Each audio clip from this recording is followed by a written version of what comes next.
Good morning. I'm Charles Lejano. This is One News Now.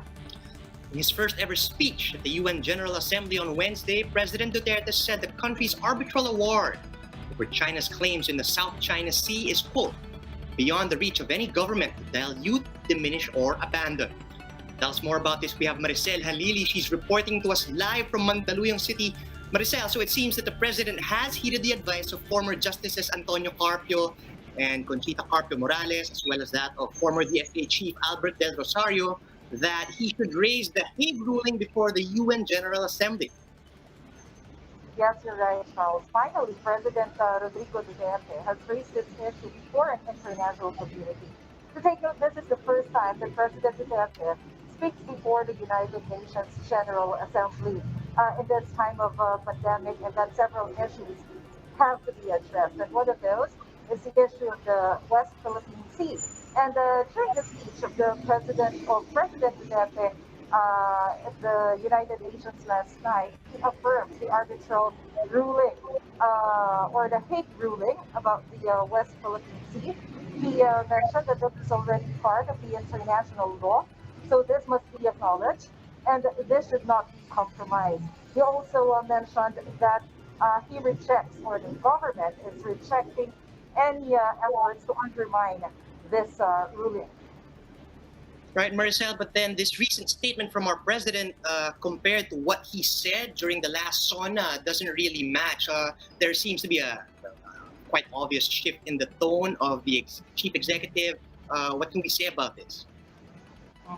You're right, Charles. It can be noted that President Duterte's statement during the UNGA last night, or Lunga, is a much stronger statement about the ruling on the West Philippine Sea as compared to his previous statement.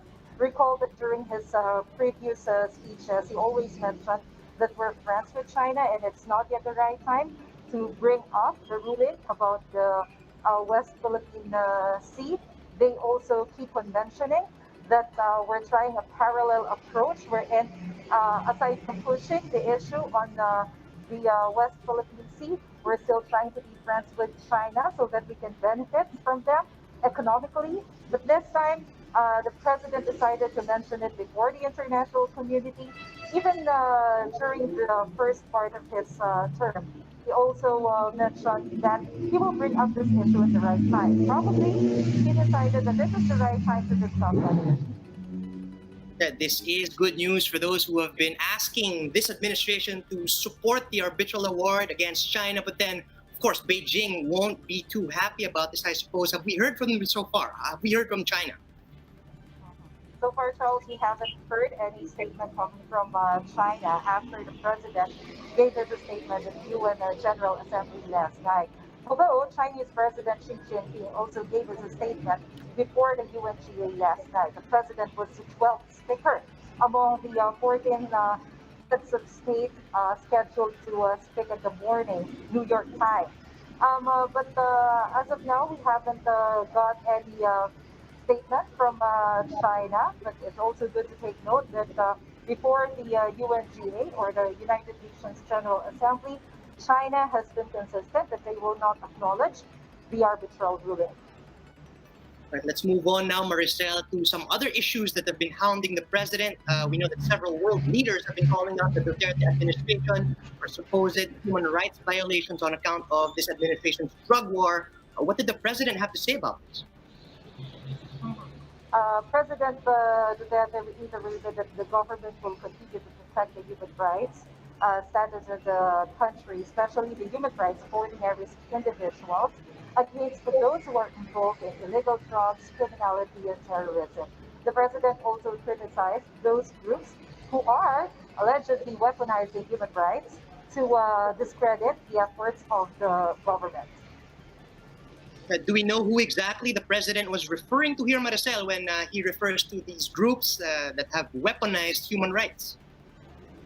The president did not directly mention or identify which groups was he referring to, but it's also good to take note that the president described these groups as those groups who are pretending to protect human rights while using children as their soldiers, and using schools to develop anti-government propaganda. He did not directly mention which groups are this, but we can recall in his past or previous messages that Malacanang has been consistently criticizing the New People's Army for using children as their soldiers for a human shield and using schools to propagate anti-government propaganda.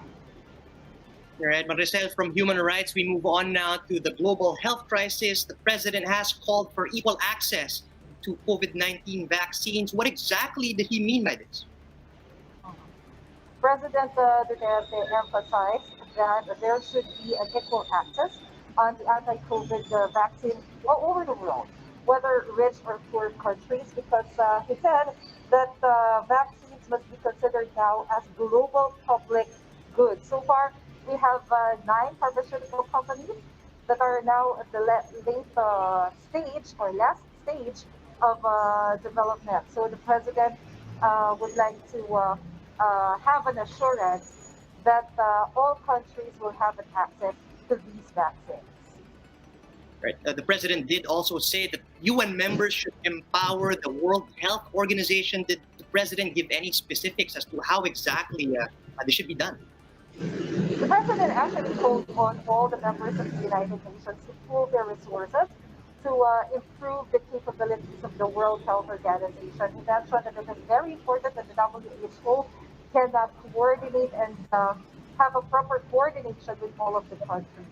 So he also emphasized that we can pool our own resources, mentioning the capabilities of our health workers. Although I find it a bit ironic, considering that we haven't lifted the deployment ban yet on medical frontliners.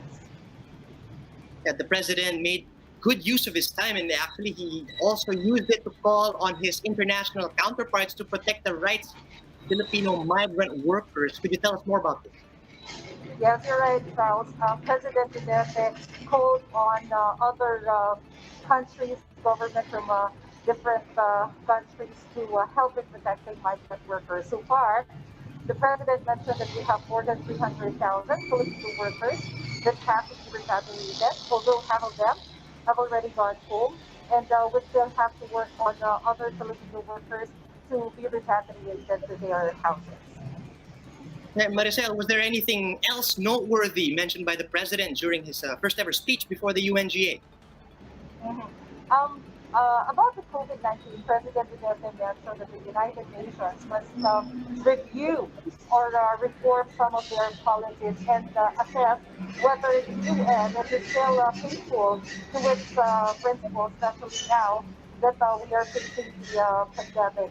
And he also called on different countries not to intensify the tension, especially now that there are some geopolitical issues that have to be resolved, including the Korean Peninsula.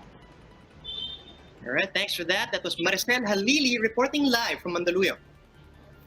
Several congressmen are doubtful that the change in House Speakership will push through in October, despite the term-sharing deal that the president himself had brokered. Speaking with the chiefs, House Minority Leader Benny Abante said he personally believes that the gentleman's agreement between incumbent Speaker Alan Peter Cayetano and Representative Lord Alan Velasco should be honored. But he also said lawmakers are free to support the leader they want. Right now, Abante says Cayetano enjoys the confidence of the majority of the chamber. He reminds the public that any change in leadership in the lower house would have to go through a majority vote, regardless of the so-called term-sharing deal.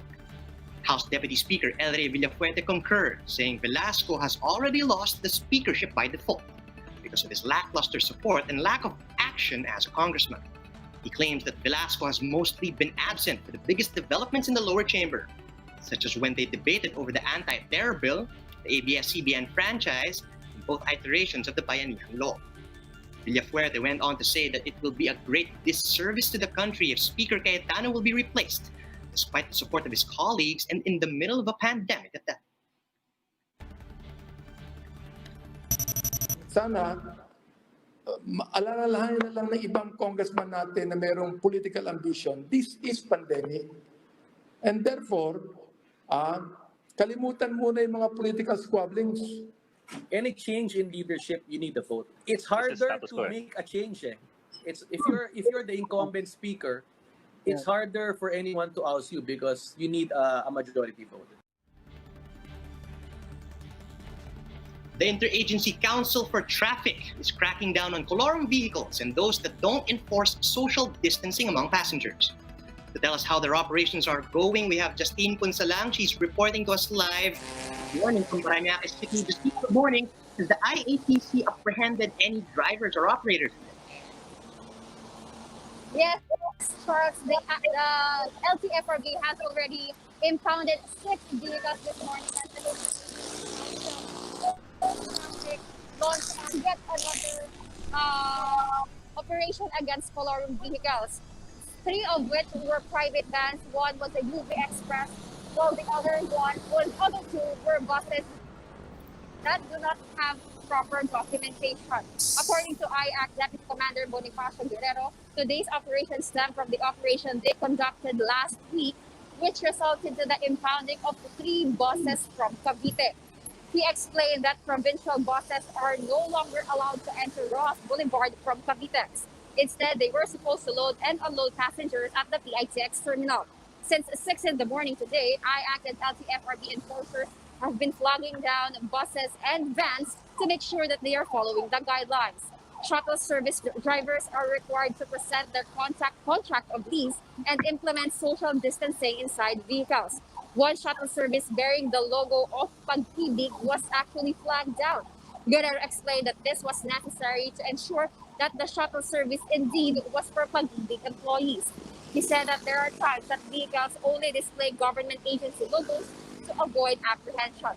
After the verification, the Pag-ibig shuttle service was allowed to proceed with its trip.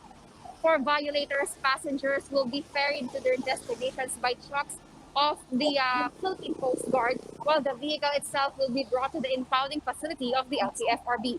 Both the driver and the company will be charged for violation of DOTR Joint Administrative Order 2014-01. Meanwhile, there was also one bus that was found to be violating social distancing protocols. The driver was given a traffic ticket but was later on allowed to continue on with their destination.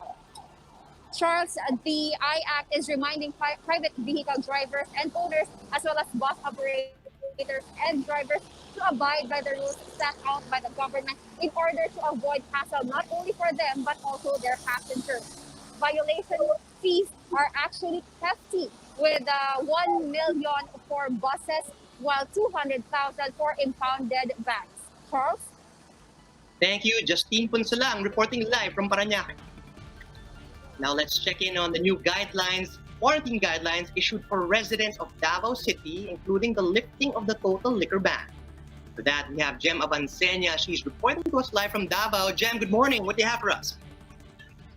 Yes, Charles. After 6 months, the Davao City LGU finally lifted its 24/7 liquor ban policy. Davao City Mayor Sara Duterte said there is already a need to gradually allow business establishments, including those in the liquor industry, to resume operations so that they could generate income for their workers. But she clarified that there are still limitations since the city is still under quarantine. In a revised executive order issued yesterday, beer houses, bars, and nightclubs are still banned from taking in customers. However, serving of beers in restaurants and fast foods are allowed, but limited to 2 bottles or cans with no more than 400 milliliter of liquor each. For hard drinks, only 2 shots with 100 milliliter each are allowed. Meanwhile, there will be no limit in selling liquors in supermarkets, stores, and other similar establishments, provided that they are for takeout or home deliveries only. Sari-sari stores could sell liquor but are prohibited to serve within their premises. Last night, we checked Matina Town Square, which is one of the known hangout places here in Davao City, and we noticed that most of the establishments there are still closed. But when we went inside a grocery store, we noticed some Davaoenos who bought a lot of beers and hard drinks. Charles, authorities pointed out that the city ordinance on liquor ban from 1 a.m. to 8 a.m. is still in effect. They also reminded the public to drink moderately, as too much liquor may affect one's immune system. Charles? Indeed. Thank you, Jem Avancenia, reporting live from Davao City. For more updates, visit News 5, the Philippine Star, and Business World online. You can also check out our website, onenews.ph, for in-depth analysis. And you can catch One News on the Signal Play app. Just register for a free account at www.signalplay.com so you can stream One News live anytime and anywhere. I'm Charles Lejano. We are One News.